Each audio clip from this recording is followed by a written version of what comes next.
भाई आपको पता है आप अमेरिका में चैन से नहीं सो पाओगे। क्यों? क्या हुई बताता हूँ।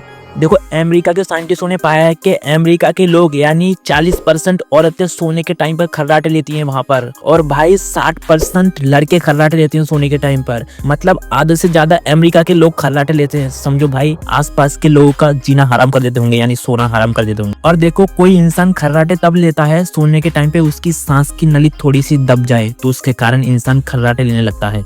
और वीडियो पसंद आई तो वीडियो को लाइक, चैनल को सब्सक्राइब जल्दी से कर लो फटाक से।